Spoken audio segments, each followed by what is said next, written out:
देखिए, हमारा दूसरा कौशल भाषा कौशल है वो भाषण कौशल।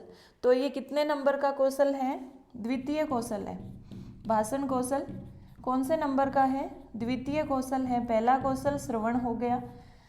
दूसरी बात, ये किस प्रकार का कौशल है? भाषण में बोलकर अभिव्यक्ति करना इसका उद्देश्य होता है, यानी इसमें अभिव्यक्ति होती है, तो ये अभिव्यक्ति कौशल है। किस प्रकार का कौशल है? अभिव्यक्ति कौशल है, यानी इसमें कुछ ना कुछ हमारी बुद्धि के अंदर से जाता है, तो ये निर्गत कौशल है, आउटपुट कौशल है। दूसरी बात, इसमें सिर्फ ध्वनि सुनाई देती है, तो ये ध्वनि कौशल है, यानी लिपि से इसका कोई संबंध नहीं, लिखा हुआ कुछ नहीं दिखाई देता, इसलिए ये ध्वनि कौशल है। ध्वनि कौशल है, सिर्फ सुनता है, दिखाई कुछ नहीं देता, इसलिए अमूर्त भी है। किस प्रकार का है? अमूर्त है। अभिव्यक्ति कौशल है, अमूर्त कौशल है, ध्वनि कौशल है और निर्गत कौशल है। ठीक है। इसके बाद वैसे तो ये द्वितीय कौशल है, लेकिन ऐसा प्रश्न आ जाए कि अभिव्यक्ति से संबंधित पहला कौशल, यानी सर्वप्रथम अभिव्यक्ति किस कौशल में होती है? श्रवण में तो अभिव्यक्ति नहीं हो रही थी, अर्थ ग्रहण हो रहा था, ग्रहण से संबंधित था, तो अभिव्यक्ति वाला प्रथम कौशल कौन सा है? भाषण कौशल है। तो प्रथम अभिव्यक्ति कौशल है। किस प्रकार का कौशल है? प्रथम अभिव्यक्ति कौशल है। प्रश्न किसी भी तरह से पूछा जा सकता है। अब देखिए, भाषण कौशल का एक्चुअल में अर्थ क्या है? सिर्फ बोलना ही भाषण कौशल नहीं है, बल्कि शुद्ध उच्चारण, शुद्ध उच्चारण के द्वारा, शुद्ध उच्चारण के साथ बोलकर भावों या विचारों को अभिव्यक्त करना।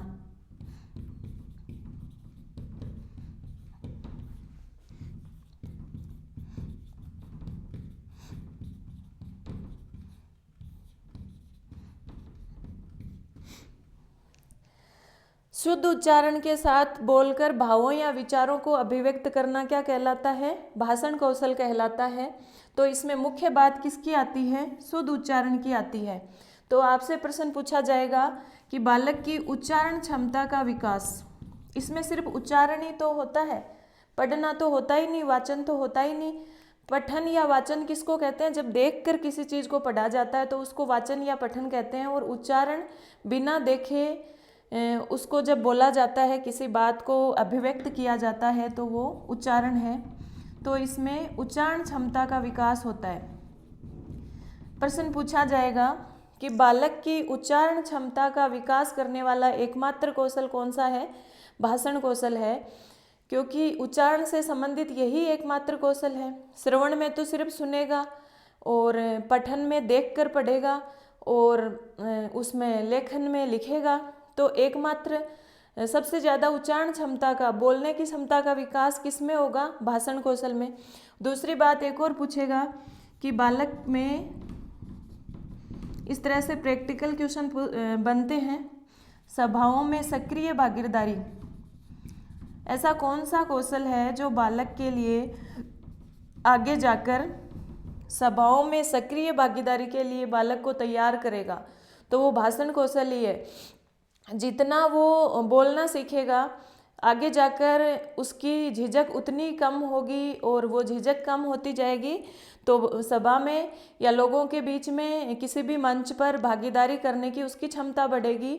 तो बालक के अंदर सभा में भागीदारी करने के लिए या मंच पर बोलने के लिए जो चीज़ उसको तैयार करती है, वो कौन सा कौशल हो गया? भाषण कौशल हो गया।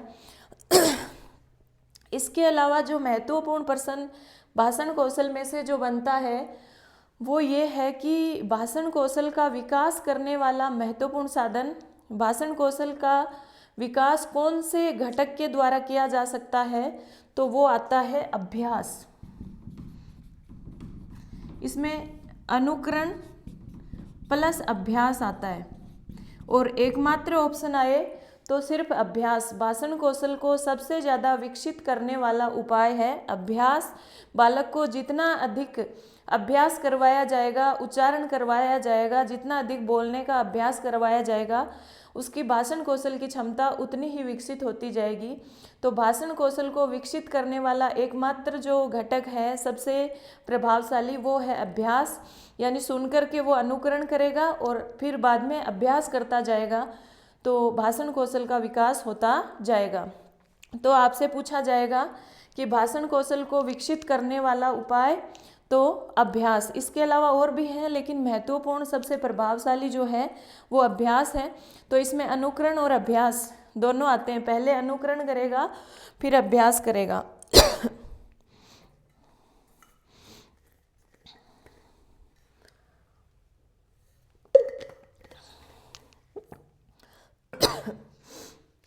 एक जो महत्वपूर्ण प्रश्न भाषण कौशल में से बनता है वो ये है कि भाषण कौशल में जब बालक उच्चारण करता है तो पहले शब्द आता है कि अर्थ आता है। बालक या हम भी किसी भी शब्द का उच्चारण कर रहे हैं, बोल रहे हैं, देखकर बोलना नहीं, अपने आप वैसे ही विचारों की अभिव्यक्ति देते हैं। तो उस समय जो पहला घटक आता है वो आता है अर्थ, और अर्थ के पश्चात शब्द। यानी व्यक्ति जब अपने विचारों को अभिव्यक्त करता है तो पहले वो अपने मन के अंदर शब्द के अर्थ को तोलता है, फिर शब्द को बोलता है। तो ये महत्वपूर्ण बात है कि भाषण कौशल में पहले अर्थ आता है फिर शब्द आता है, अर्थ के बाद में शब्द का प्रयोग किया जाता है। जबकि पठन में क्या होता है, पहले शब्द आता है।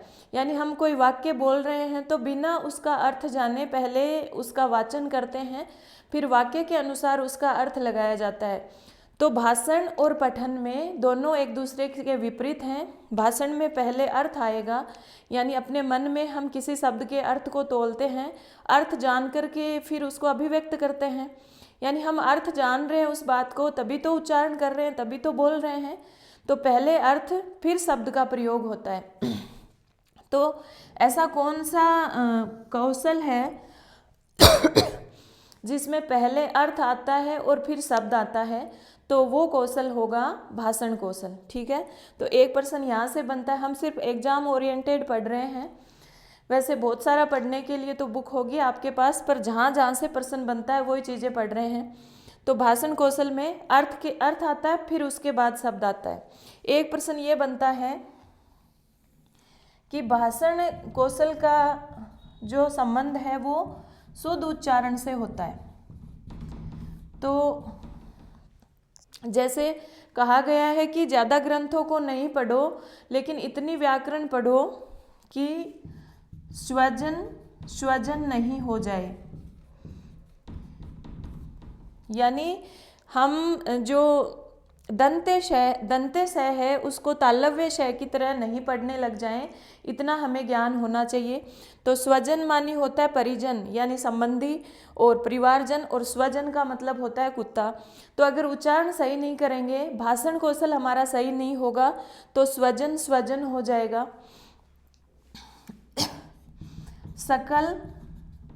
शकल हो जाएगा। सकल यानी संपूर्ण, और शकल यानी टुकड़ा, और सकृत हो जाएगा। सकृत जो दंते स वाला सकृत है उसका अर्थ है एक बार, और सकृत का अर्थ है मलमूत्र।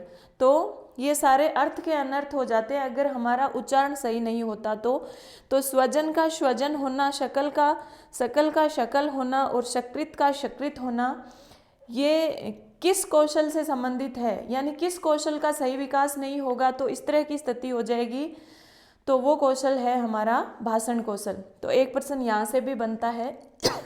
तो भाषण कौशल के बारे में महत्वपूर्ण बात यही आती है कि इसमें अनुकरण प्लस अभ्यास पर बल दिया जाता है। यानी बालक को जितना अधिक अभ्यास कराया जाएगा, भाषण कौशल उतना ही विकसित होगा। भाषण कौशल का मतलब है शुद्ध उच्चारण के साथ बोलना, भावों को अभिव्यक्त करना। भावों या विचारों को अभिव्यक्त करना।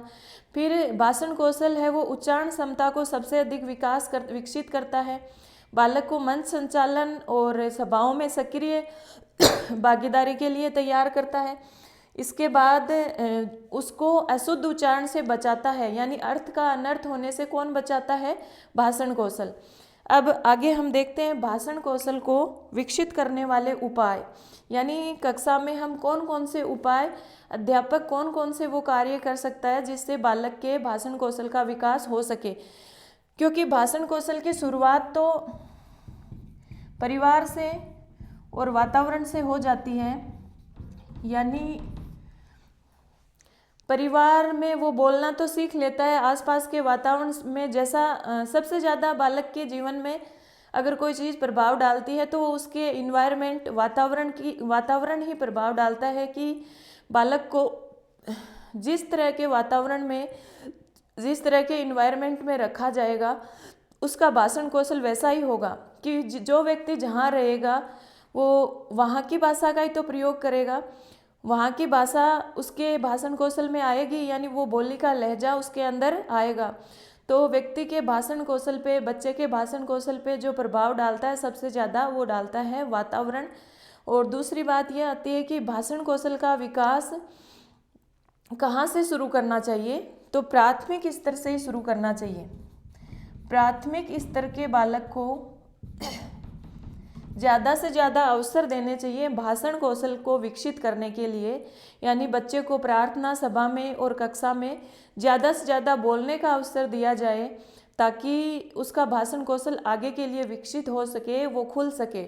तो भाषण कौशल का विकास कहाँ से शुरू होता है? परिवार से शुरू होता है। सबसे ज़्यादा जोर कहाँ देना चाहिए उसके भाषण कौशल को विकसित करने के लिए? तो वो उसके प्राथमिक स्तर में, प्राथमिक कक्षाओं में ही उस पर बल देना चाहिए। आगे भाषण कौशल को विकसित करने के उपाय।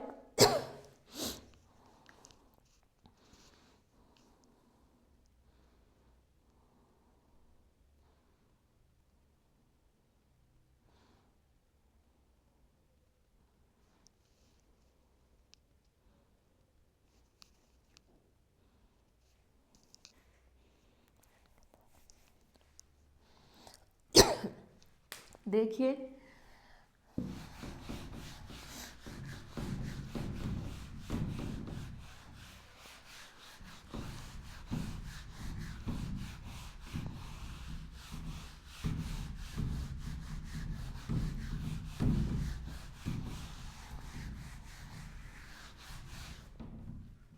भाषण कौशल को विकसित करने के उपाय,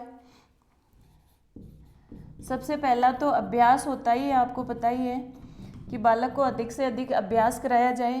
फिर आपस में बच्चों से संभाषण कराया जाए, वाद विवाद कराया जाए।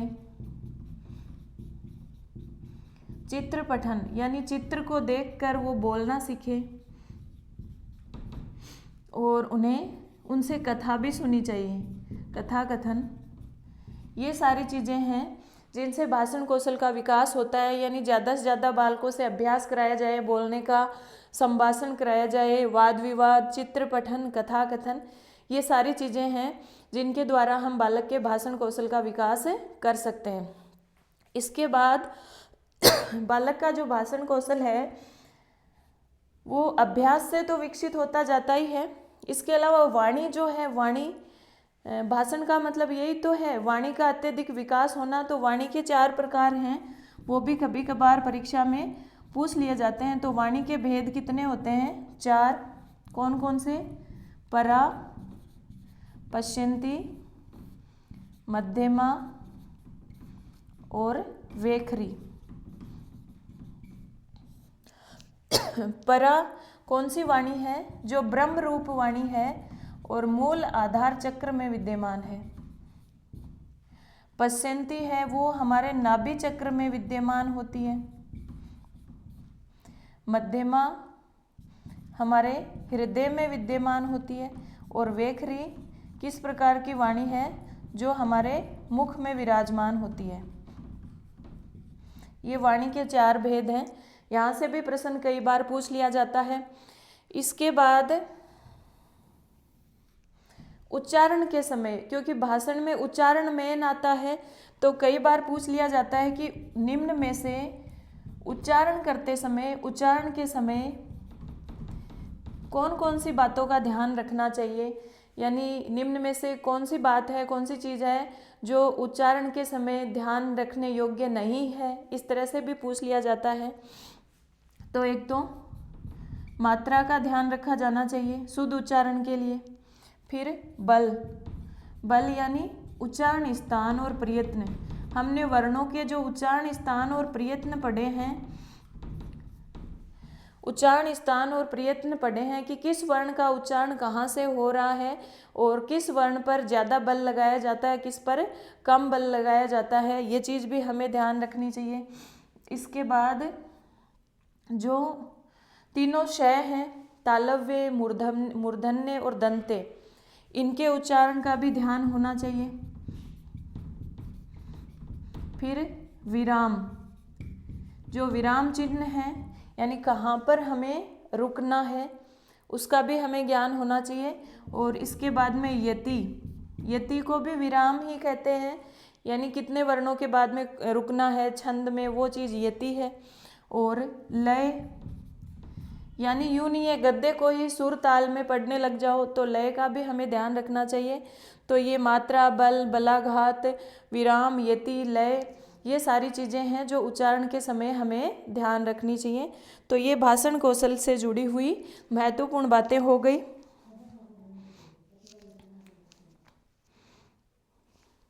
और अभिव्यक्ति भी स्पष्ट होनी चाहिए, यानी अभिव्यक्ति में स्पष्टता होनी चाहिए कि सामने वाला सुन करके अर्थ ग्रहण कर सके, तो एक स्पष्टता भी होनी चाहिए।